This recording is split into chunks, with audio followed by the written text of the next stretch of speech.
As always, it is my pleasure that you join me for today's podcast of Second Chance Coaching. My name is Dr. Richard Lewis. If you'd be so kind as to leave me a rating and your feedback, I would very much appreciate it, and it will help others like you to optimally discover this podcast wherever you listen to this and your other favorite podcast. As you know, at Second Chance Coaching, we focus on seeing everyday life through the eyes of the returning citizen and highlighting the resiliency of the human spirit. I would love to work with you one-on-one, whether you're a returning citizen or coaching client seeking your second chance, or you're a representative of a business, college, or university seeking to integrate and support returning citizens in your respective organizational and learning environments. Please feel free to contact me via email at richard@secondchancecoaching.com or via Instagram at the Dr. Richard Lewis.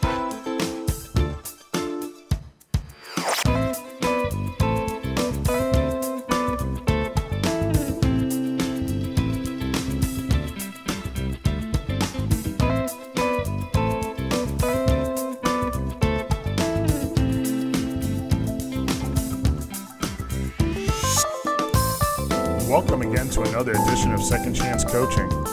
As always, it is a joy to join you on this reentry journey from whichever corner of the world you are listening from.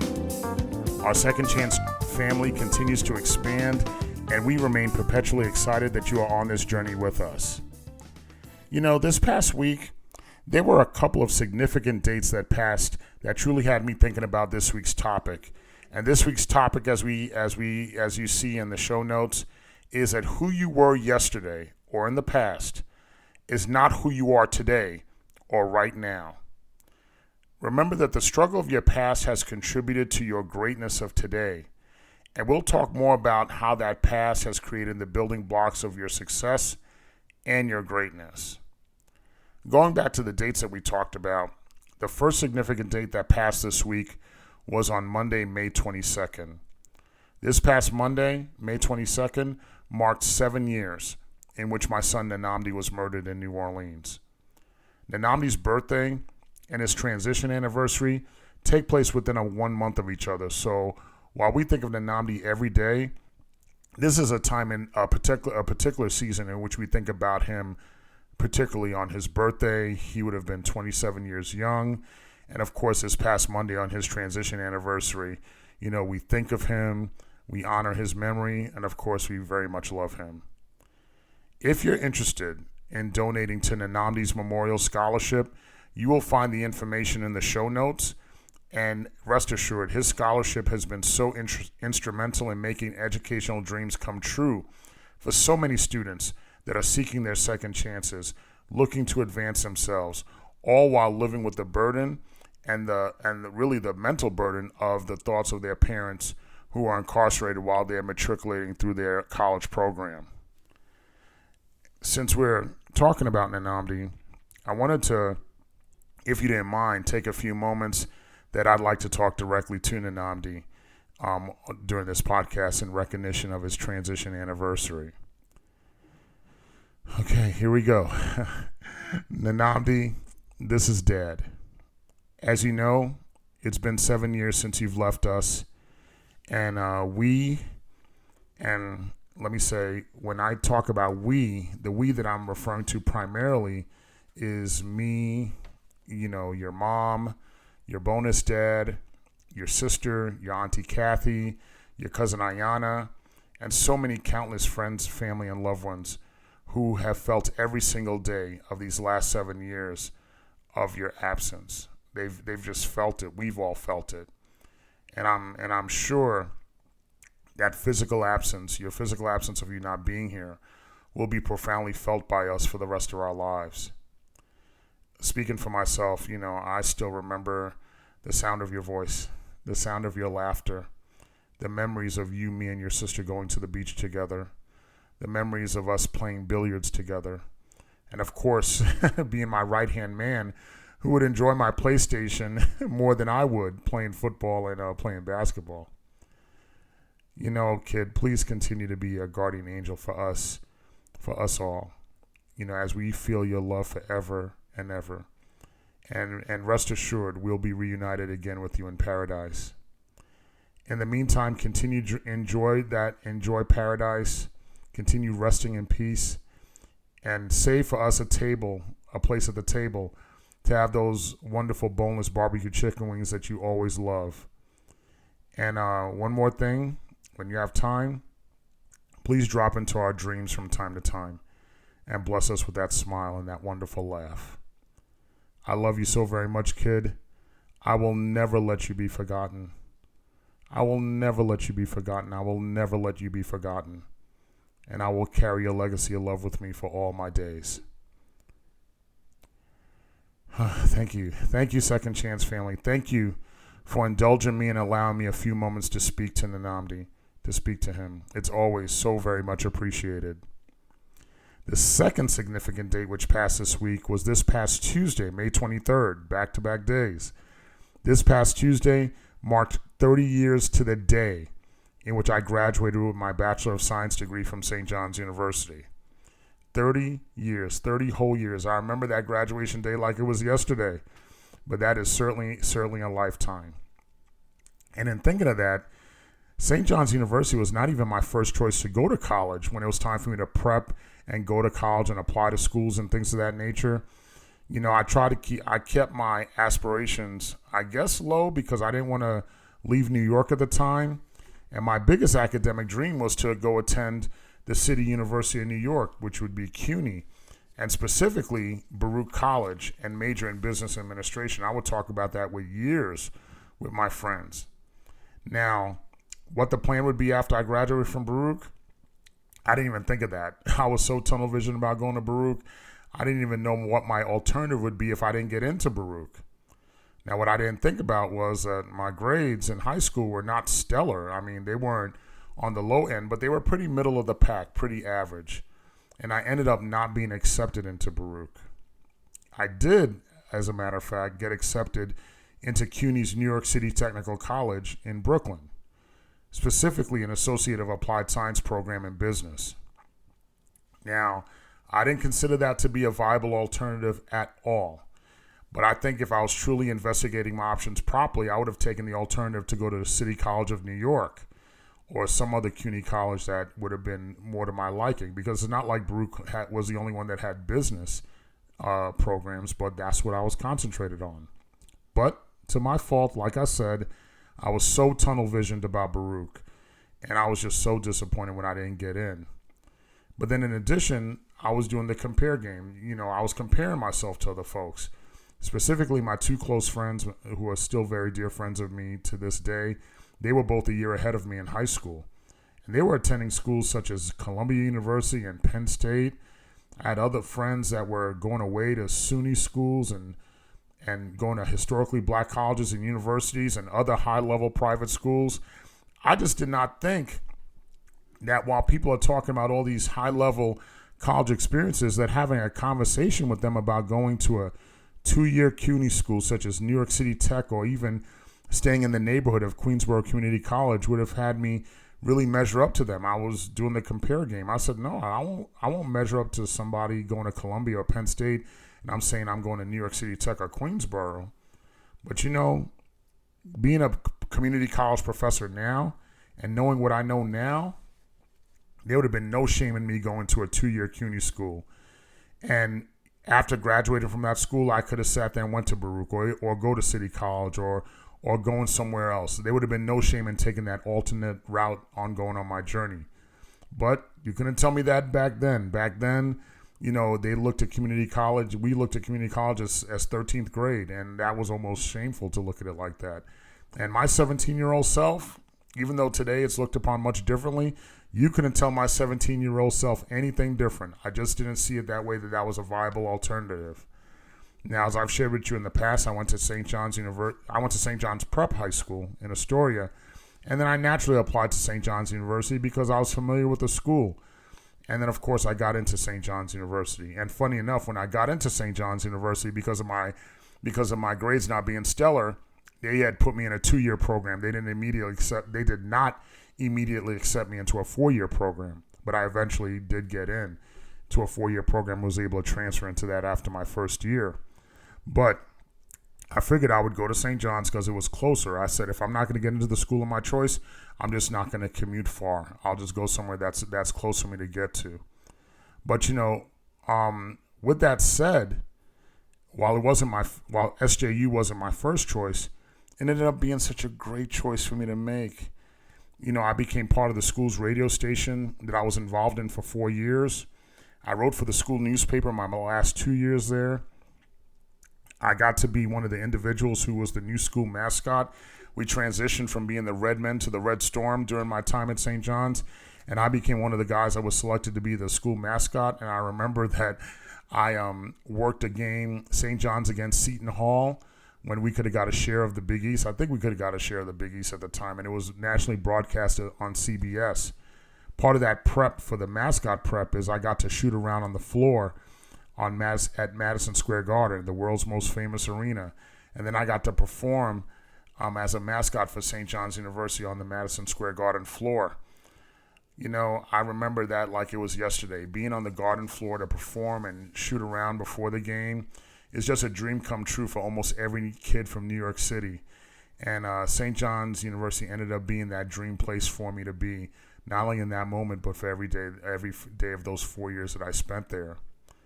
Now, with that said, St. John's University is also where I met a former friend of mine who started me on my reentry journey. And how did he start me on my reentry journey? He ended up being one of my co-defendants.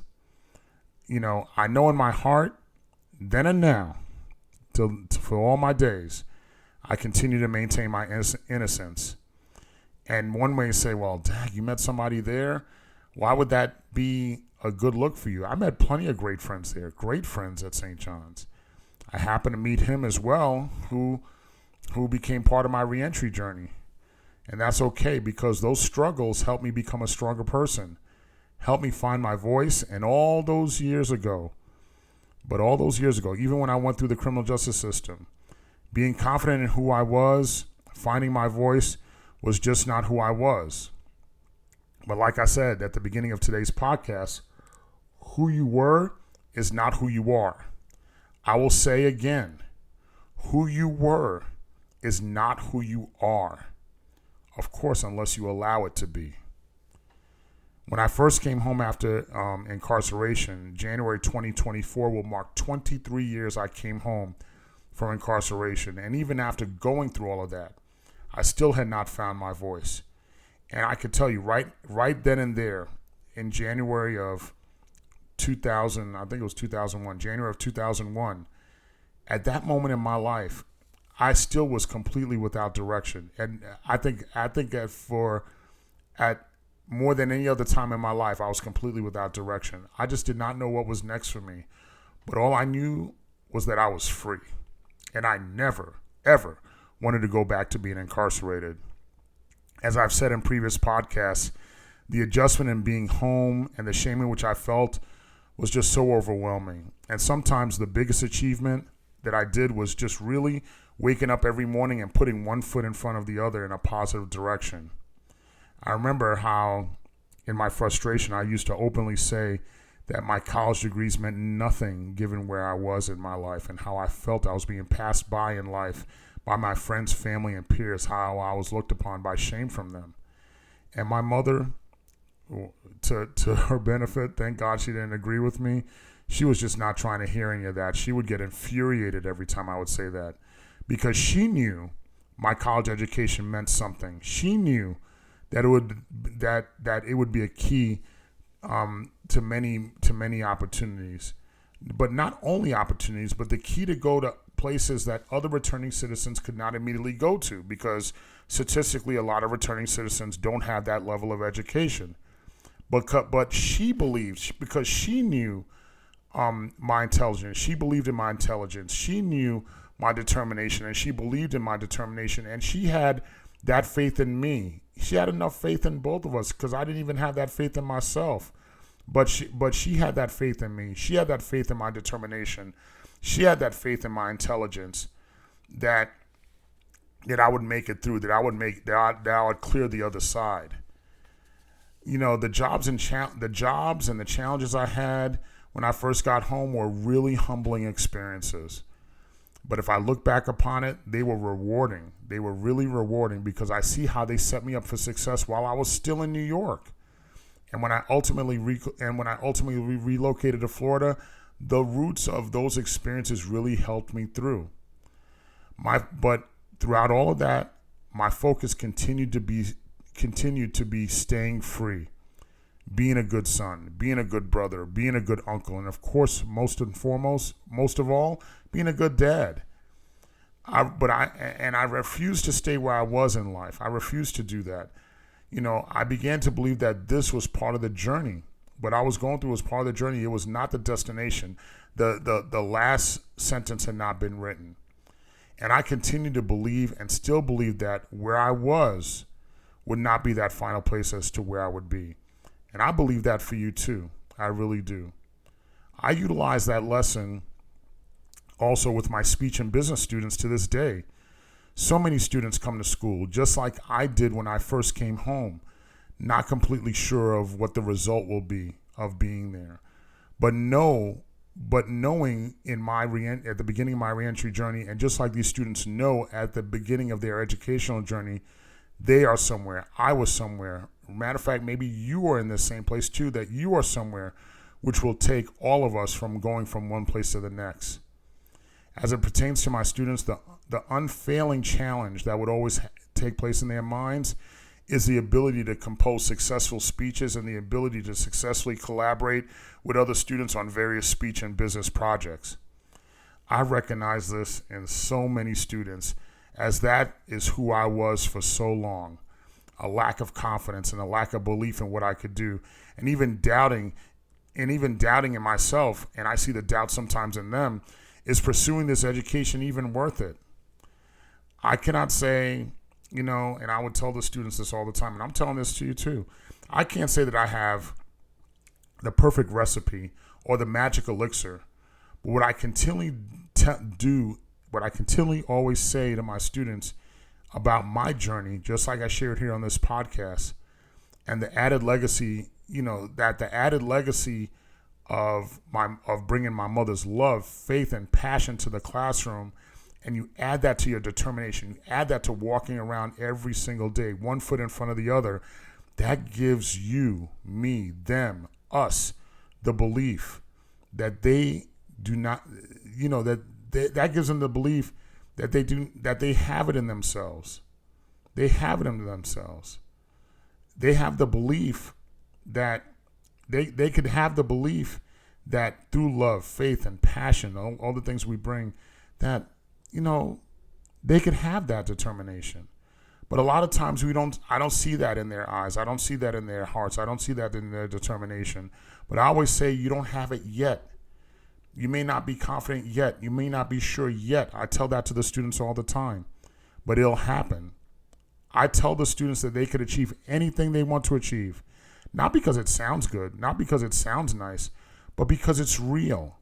Even in my journey that I openly share with them, when I was going forward with getting my doctorate, even in starting that program, even after all I had gone through, I was unsure of what I could do. But as I continued, my confidence grew. The love, faith, and passion of loved ones grew. It sustained me. And the last significant date I will share with you is that next week will mark the 5-year anniversary of me earning and graduating with my doctorate. I tell students all the time. I tell my second chance clients all the time, and I'm telling you this right now. If me, Richard Lewis, this kid from New York, who was an average high school student, the same kid who could not crack 1,000 on his SATs, even though I took that test 3 times, the kid who was unsure of his college journey from the beginning, the kid who's a returning citizen, he is now celebrating his 5th year of earning his doctorate. He is now talking to you that he's a tenure-track college professor. He's now talking to you that he teaches at universities and colleges. He's taught overseas. He's a consultant. And there's still more to do. There's still more to be done. And if I could do it, because there's nothing special about me. It's just determination, faith, and passion, and love. So if I could do it, you could do it. You could do it. And much, much more. Who I was, When I talked about not being able to crack the SATs and being an average high school student, who I was is not who I am right now. And who you are is not who you will be right now. This is not just talk. It'll work for you too. I've done a little bit of research about some steps and guideposts that will help you and that have helped me to get yourself from where you are to where you want to be. There's 12 of these steps that I want to share with you, or 12 of these guideposts that I want to share with you. Number 1, do not let yesterday's mistakes make you afraid of tomorrow. Do not get caught up in the mistakes of the past. You've learned more from your mistakes than your accomplishments, and that helps you not to be afraid of tomorrow. Simple and plain. Number 2, treat every experience as a resource. Every experience, good or bad, is your ultimate teacher and an invaluable source of wisdom. Number 3, know what drives you. Know what is your why. What is motivating you? Know your focus so you can pursue what it is that you want. Number 4, find your sphere of influence. Surround yourself with people who will encourage you, mentor you, and uplift you. Number 5, think bigger than yourself. The tests and hardships we go through will boost your courage and will help you achieve more than you ever thought possible. Number 6, grab your map and compass. Make your plans. Know where you're going. Set your plans on paper. Get that notebook out there. Establish your timeline and move forward. Number 7, find your triggers. Do not let self-destructive behavior, whether it is self-sabotage or the player haters, get in your way of where you want to go. Your triggers will always be there to test you, but always rise above them. No matter where you are on your reentry journey, the triggers and their sources are ever present. Even for me, at this very day, the triggers and the haters are still there, and it's always a process to rise above them. It always is. Number 8, remember that the pain of the process is temporary, but the feeling of achievement lasts forever. No explanation needed after that one. Number 9, have faith in baby steps. Every step forward is one step closer. A wise professor once told me in my classes, if you keep going to school without stopping and going nonstop and you keep passing your classes, one day you'll graduate. Simple and plain. Number 10, find your line in the sand. Especially in those times of change, you need to know who you are and what is important to you, what you will tolerate and what you won't, where you could say yes and where you could never compromise. Number 11, make friends with fear. Fear is a powerful motivator. Fear of staying the same, fear of regressing, fear of not knowing the possibilities of positive change. Definitely make friends with your fear. And last but not least, number 12, reinvent yourself as needed. This does not mean changing who you are, but be open to different methods, ways, or roads of getting to your dream, your optimal destination. So whether you're that person being released from incarceration today, you're being released from prison today, or if you're at the beginning of your reentry journey, or you're in the middle or the sustainable part of your reentry journey, you started going back to school, you started a workout program, started a new job, faced with the fear of facing a new challenge or obstacle. You're battling a medical challenge. No matter what it is, who you were is not who you are. Who you were is not who you are. Who you were is not who you are. Thank you, everyone, as always, for sharing your time with me. It is always welcomed and appreciated. And keep listening, keep in touch, and I look forward to talking to you again next week.